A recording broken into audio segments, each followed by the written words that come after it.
You may have noticed that Saudi Arabia is on a bit of a megaproject building spree. Saudi Arabia have just shocked the world. This is Neom. It's this futuristic gigaproject. The macabre is intended to be the world's first immersive destination. Dine with whales, shop on another planet. They're building a ski village. From 175-kilometre linear cities to cubes large enough to hold 20 Empire State Buildings, the Middle Eastern country has been announcing record-shattering projects left, right and centre in an effort to pivot its economy and change its PR narrative. A narrative that's seen many call into question its government and construction labour practices. So why is Saudi Arabia trying to outbuild the world? Why is it pouring so many hundreds of billions into construction? And can all these projects amount to more than their glossy renders?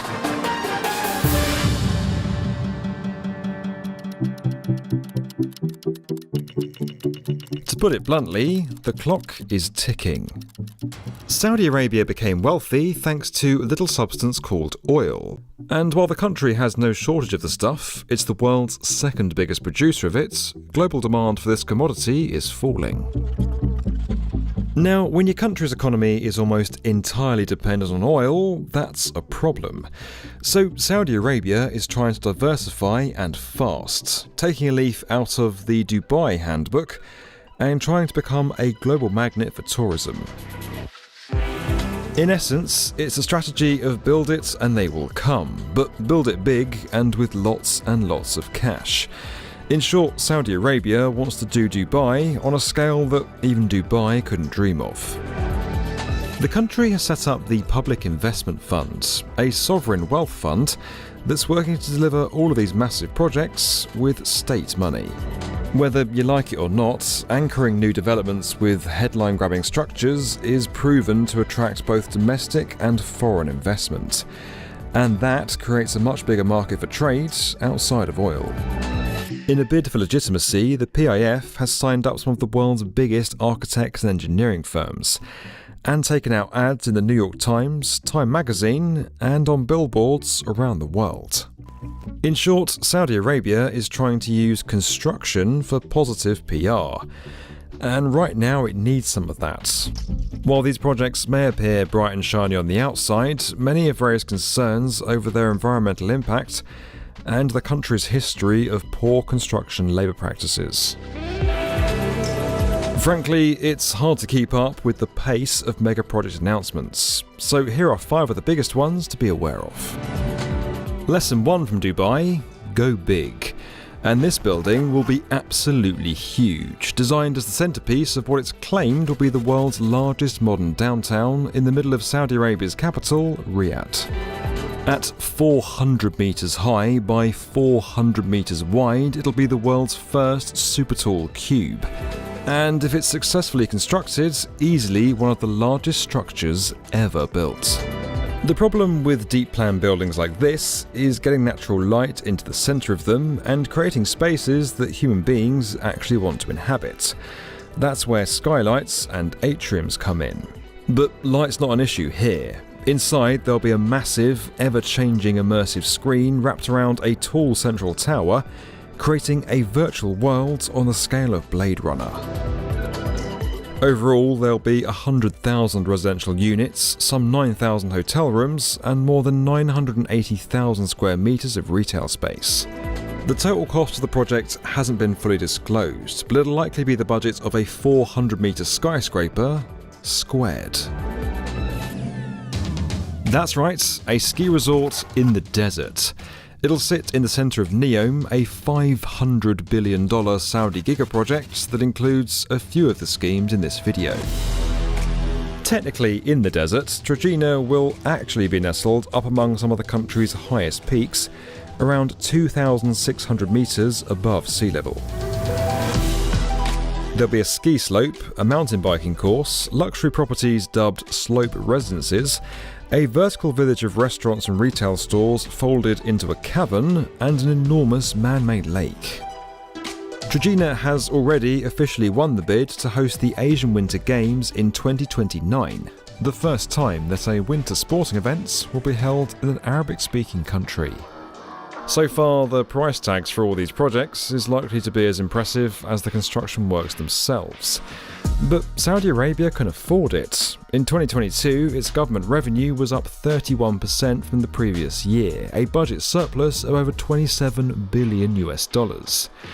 That's quite a contrast to countries like the United States, whose government is facing a debt crisis and whose households alone owe $16.9 trillion, a record high. Now, investors in those households are scrambling for safe havens. Major institutions like Goldman Sachs are adapting for their wealthy clients already by pouring hundreds of billions into alternative assets. Assets like the fine art offered by today's video sponsor, Masterworks. The platform helps you invest in multi-million-dollar paintings without spending millions. Not only are Masterworks' paintings registered with the SEC so they can be broken into shares, every one of their 13 exits to date has returned a profit to investors. That includes 2 sales in just the last month, in the midst of a banking crisis. There's a waitlist to join Masterworks' 700,000 plus users, but we're giving you special access at the link in the description. Now, let's discover the next crazy mega project. This will be the world's largest floating structure. An immense port that'll take advantage of its location near the Suez Canal to become a major shipping destination hub and the logistics nerve centre for Neom. The entire megaport is going to be an octagon, with part of it floating out onto the Red Sea. Separating the 2 sections will be a huge shipping canal complete with a cruise ship terminal and oceanographic research centre. The floating sections of the port are going to be arranged around water-filled floating squares connected by smaller canals, a bit like Venice, just much hotter and without the architecture. The whole thing's being carefully positioned to set up Saudi Arabia as a diverse trading hub for the rest of the world. This is the closest project on this list nearing completion, and it's one very ritzy airport. Controversially designed by Foster & Partners, the Red Sea International Airport is going to open later in 2023 and is expected to accommodate 1 million passengers a year by 2030.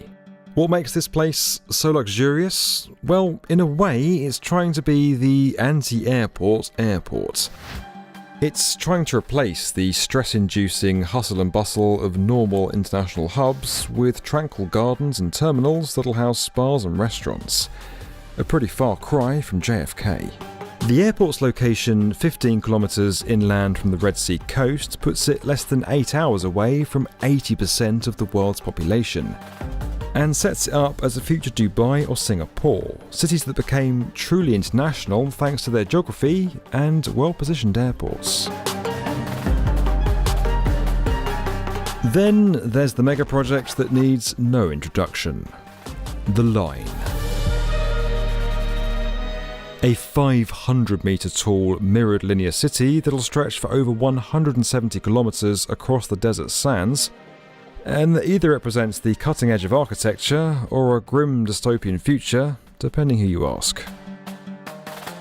Also part of Neom, this architectural fever dream has been designed around the 15-minute city concept, and is pitched as a futuristic eco-development north of the Red Sea with no cars, streets or carbon emissions, at least in operation. The Saudi government says it's going to create housing for more than 9 million people, and leaked documents show plans for everything from robot maids to an artificial moon. To make construction slightly easier, the massive project is going to be separated into 135 modules, each 800 metres long and 500 metres high. It certainly puts a line in the sand for engineering. If successfully completed, it will become far and away the biggest building mankind has ever constructed, overtaking that cube. Recent drone footage showed that excavation work has actually begun and that foundation piles are being drilled into the desert. Currently, around 1 million cubic metres of earth are being excavated every week at the marina site for the first module. This video was sponsored by Masterworks. You can learn more about that at the link below. There's also the chance to dive deeper on Saudi Arabia's megaprojects and the other topics on our channel over on the World's Best Construction Podcast, available right now wherever you get your podcasts. And as always, if you enjoyed this video and you want to get more from the definitive video channel for construction, make sure you're subscribed to the B1M.